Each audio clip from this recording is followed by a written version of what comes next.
Let's first get you all the details of the dramatic showdown that we're seeing in Maharashtra. Union Minister and BJP leader Narayan Rane has finally received bail. He's gotten bail in the Slap CM Uddhav remark case.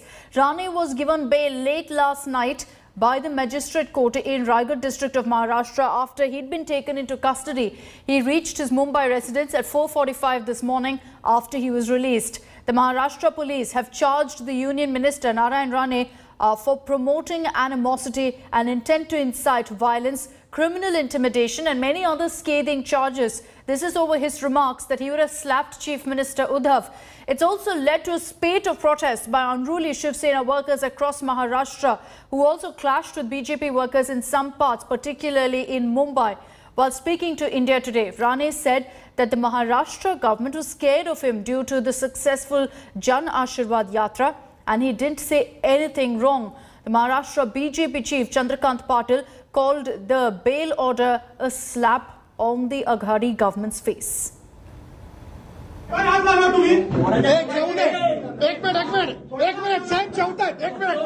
Union Minister Narayan Rane is taken into custody in the middle of his lunch on Tuesday.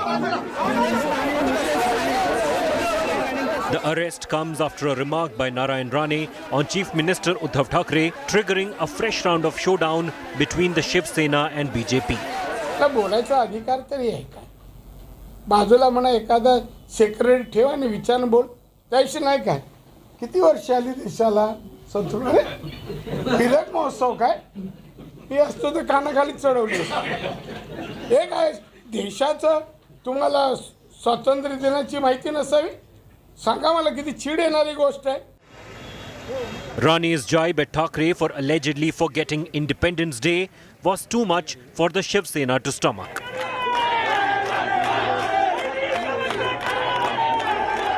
The Sainiks hit the streets, pelting stones at the BJP office in Nashik.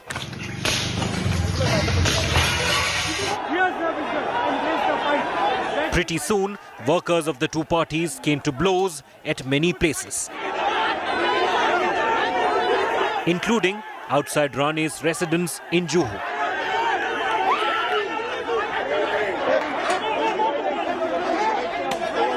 The state machinery also swung into action. 4 FIRs were filed against Rane at different locations. Rane, who was arrested from Sanghameshwara, was taken to Raigad.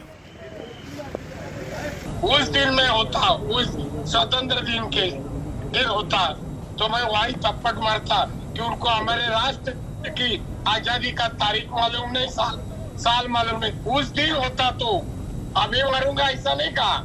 ये है जबरदस्ती मेरे को arrest किया जा रहा है और जबरदस्ती मेरे को कुछ मेरे जीवन को धोखा निर्माण करने का काम पुलिस लोग कर रहे हैं. While the Shiv Sena has accused the BJP of using Rane to target the Maharashtra Vikas Aghadi government, the Saffron party has called the arrest vendetta. आपको किसी ने कॉन्ट्रैक्ट दिया है क्या मुख्यमंत्री के ऊपर हमला करने का? तो महाराष्ट्र में लॉ एंड ऑर्डर सिचुएशन जो है वो कानून का राज चलता है महाराष्ट्र में. अभी हमारे हाथ कानून से बंधे हैं क्योंकि हमारी सरकार है. एक तरह से ये लोकतंत्र का हनन है, लोकतंत्र की हत्या है.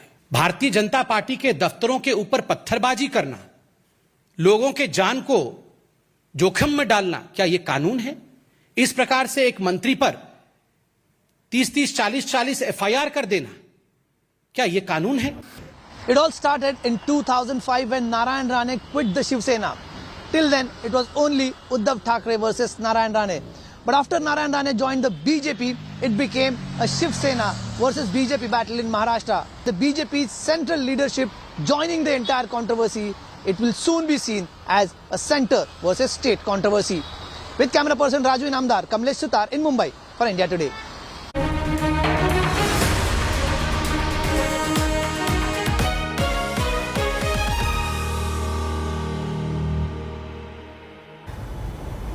Unending woes for the Congress in Punjab because again the focus is on infighting. The party high command has summoned some of the disgruntled legislators to Delhi.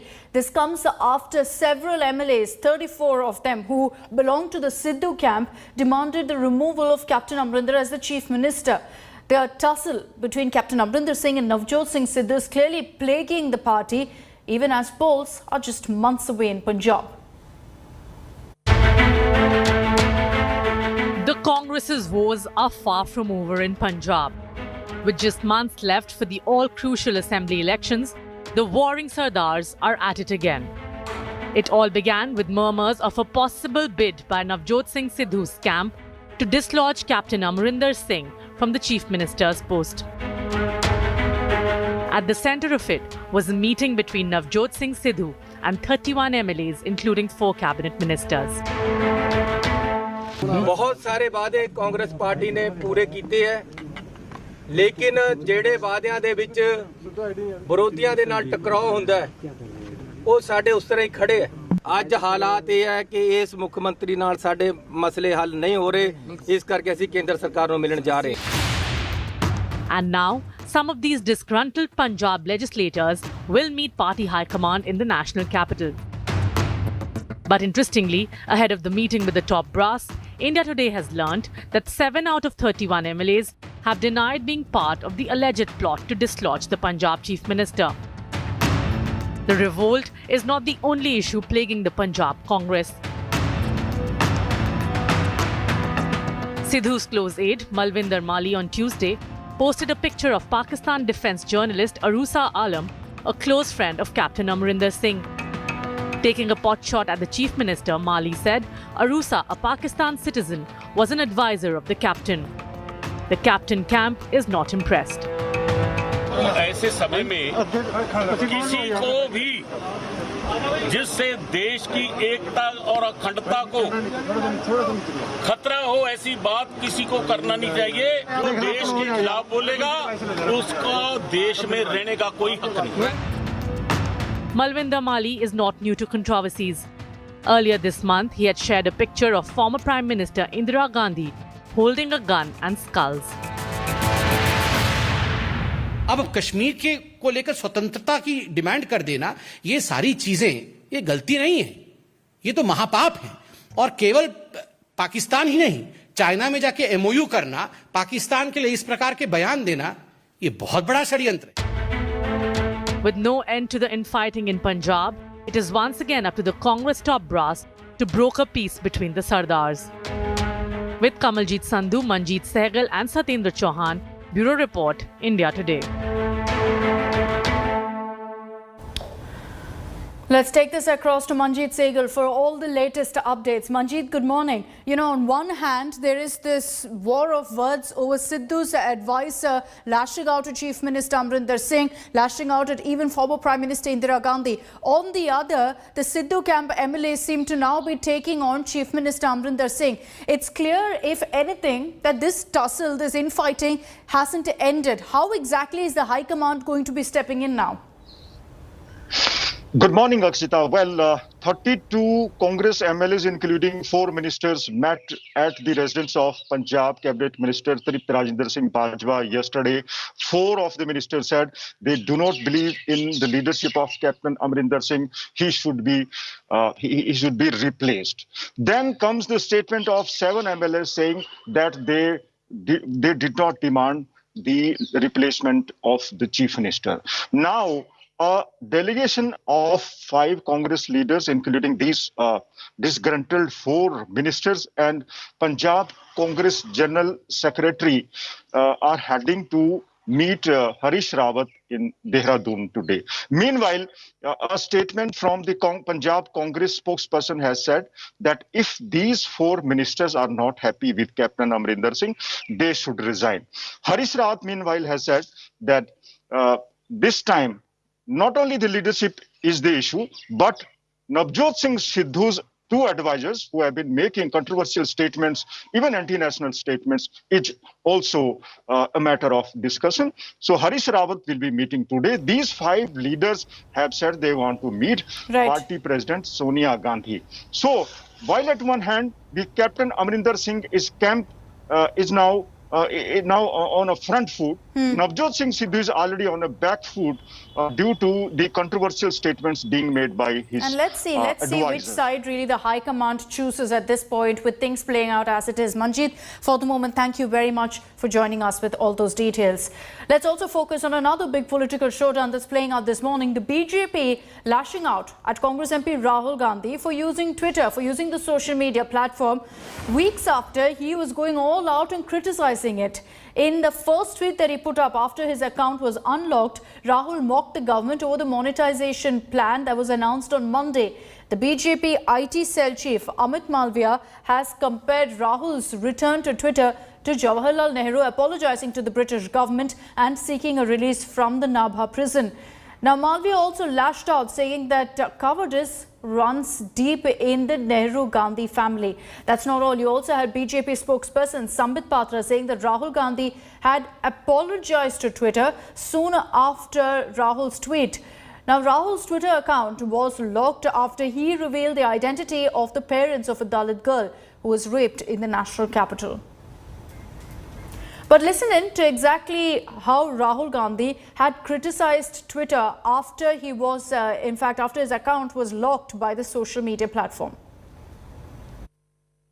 A company is making its business to define our politics. And as a politician, I don't like that. This is an attack on the democratic structure of the country. This is not an attack on Rahul Gandhi.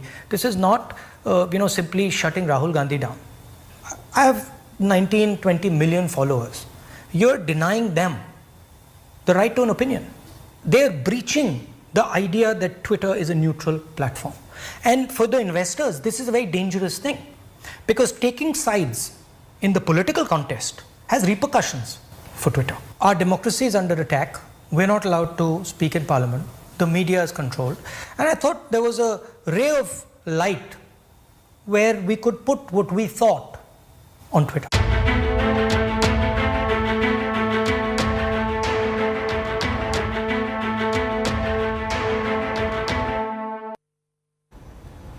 The Supreme Court today will be hearing a plea against the probe that's been ordered by the West Bengal government into Pegasus Snoop Kate Rao.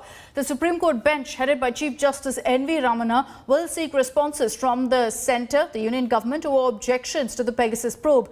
The Apex Court had earlier issued a notice to the centre as well as the West Bengal government in connection with the petition that challenged the setting up of a commission by the state government, by the Mamata government, to investigate the Pegasus surveillance allegations.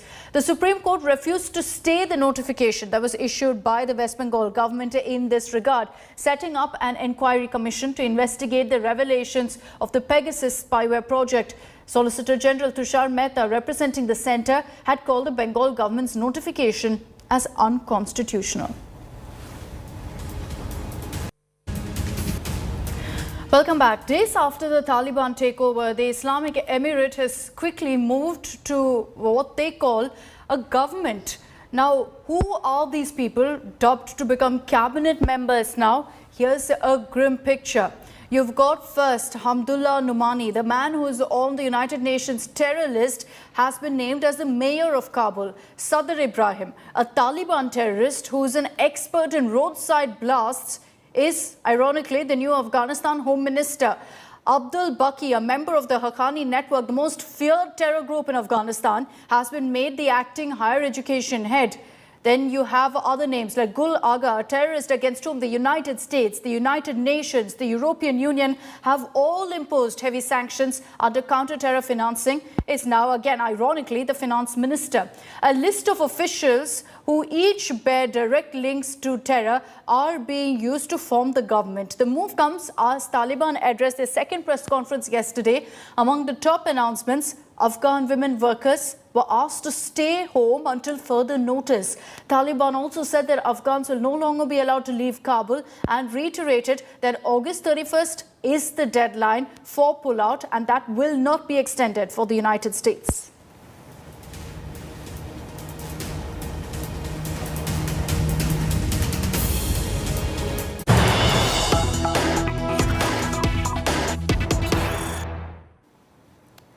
And after the Taliban press conference where they said there'll be no extension in their August 31st deadline, the US President Joe Biden has claimed that delayed Afghan withdrawal will lead to increasing risks for Americans and allies. This comes after the Taliban said that all foreign evacuations from the country must be completed by August 31st. Biden said the United States was racing to go ahead and meet this deadline as concerns mount over the threat of more terror attacks in Afghanistan. He also said that the completion of the August 31st deadline for Afghan evacuation missions depends completely on cooperation by the Taliban on the ground.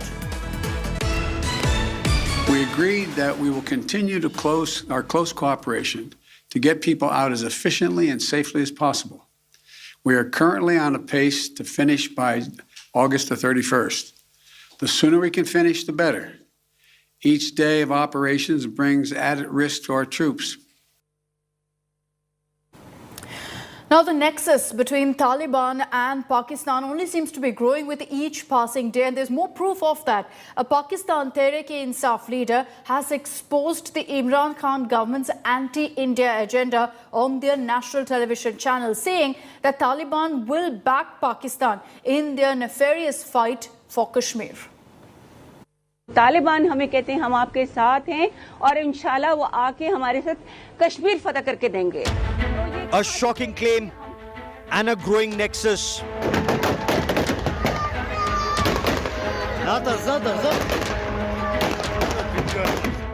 There is now enough evidence of strong ties between Taliban and Pakistan's leadership. Imran Khan, also known as Taliban Khan, has hailed Taliban's takeover of Afghanistan. जब आप किसी का culture ले लेते हैं तो वो क्या आप करते हैं? आप बेसिकली ये कह रहे हैं कि वो कल्चर हमारे से ज्यादा ऊंचा है. आप एक मुख्तलिफ कल्चर के गुलाम बन जाते हैं. जब आप ज़ेनी गुलाम बनते हैं तो ये याद रखें, असल गुलामी से ज्यादा बुरी ज़ेनी गुलामी है. His leaders' claims show Pakistan's napak anti-India agenda. अब अफगानिस्तान माशाल्लाह से देख ले, वो तालिबान हमें कहते हैं हम आपके साथ हैं और इंशाल्लाह वो आके हमारे साथ कश्मीर फतह करके देंगे. While speaking on a television debate, the Pakistan Tehreek-e-Insaf leader Neelam Irshad Sheikh confirmed Pakistan's nefarious plot to use Taliban against India in Kashmir. The shocking claim comes after a video of celebratory fire in Pakistan-occupied Kashmir.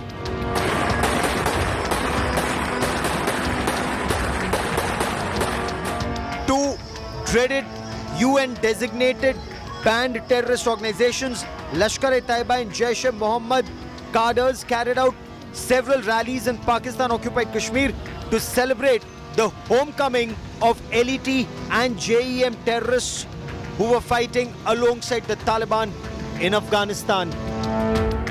Though Taliban has claimed in the past it will not interfere in Kashmir as it is a bilateral issue between India and Pakistan, the question remains, can the Akas of terror be trusted amidst this growing nexus between multiple phases of Pakistan's state-sponsored terror? Bureau Report, India Today. And for the latest updates from Afghanistan and much more, you can always log on to our website, indiatoday.in. You can also download the India Today app for the latest news and updates. That's all I have time for in this edition of First Up. Thank you for watching. Have a great day.